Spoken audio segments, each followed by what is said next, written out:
Welcome to our 5 on 5. Pleased to welcome back Professor Emeritus of SU Geology, Eric Dittmer. Good to see you, sir. Happy New Year. Oh, thank you. Thank you. Thanks for coming. Pleased to be here. Yeah, so we thought we'd reach out to you. You know, a pretty interesting discovery recently, a fault connection, a new discovery that could affect us. What is it exactly?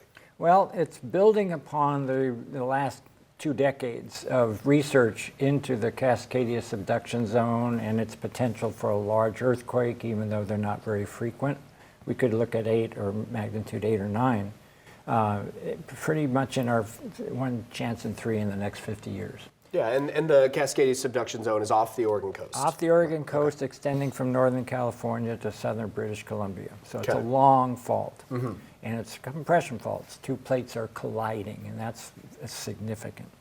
Well, that means there's a lot of research going into that fault, complementing the research that obviously already going into the San Andreas fault in California.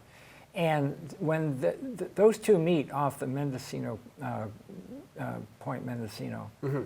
and where they meet, the question arises, is there some kind of seismic connection between the northern San Andreas and the southern Cascadia? And researchers, geophysicists like Chris Goldfinger of Oregon State and others, are looking at that, and there looks like there's indications that there is a connection.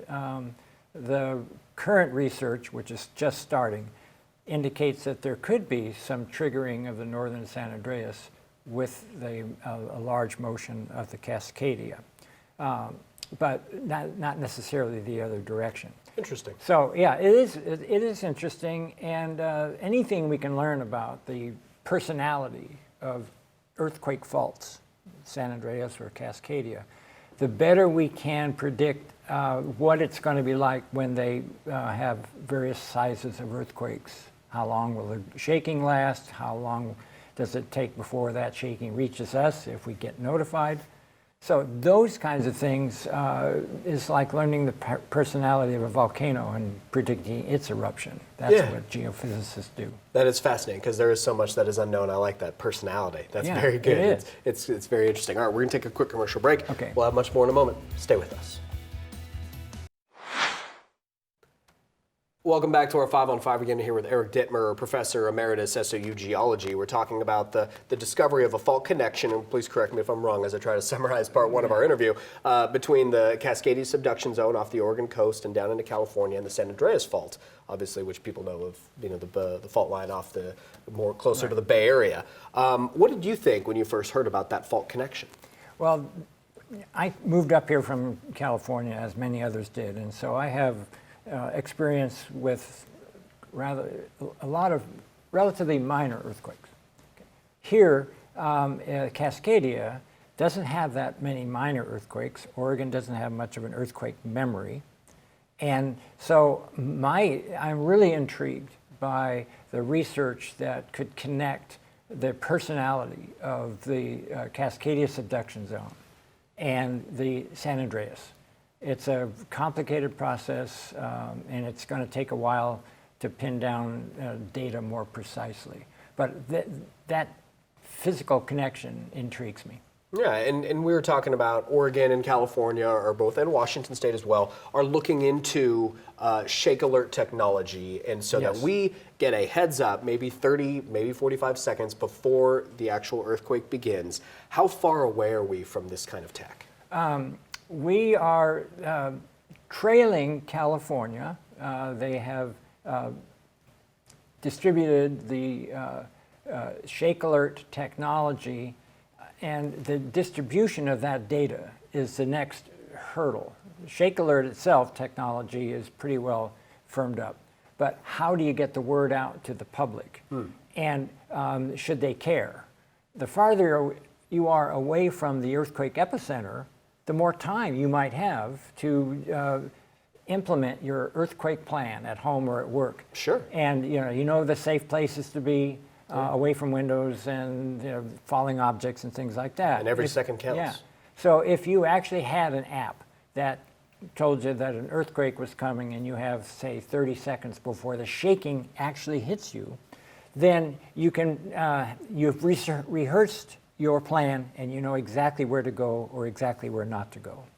So California has done that, and Oregon and Washington are going to be teaming up to sort of play catch up on the delivery technology.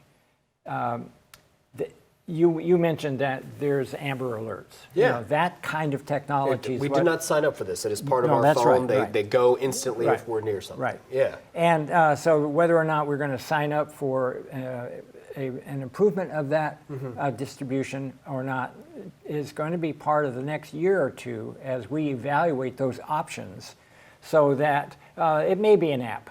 California Sure. is using something called MyShake, which is an app. You know, not everybody has cell phones. Sure. And they may not be next to their cell phone. You know, are there other ways to get the information out once the earthquake's been detected? This is not earthquake prediction.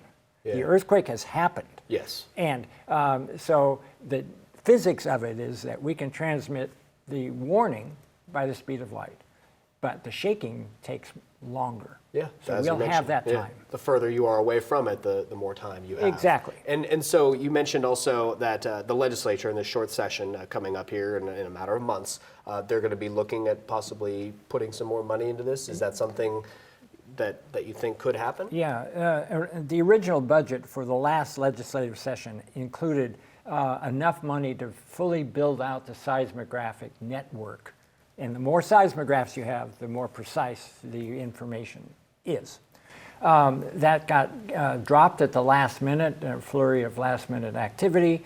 And so there's a concerted effort among folks in the Pacific Northwest Seismic Network to say, hey, this is really needed. It's not a lot of money. It's going to make a difference. And saving lives is critical, and this technology would do that. Fascinating. Thanks for breaking it down for us. Good to see you again. Happy New Year. No problem. Thank All you. You too. Stay with us. We'll be right back.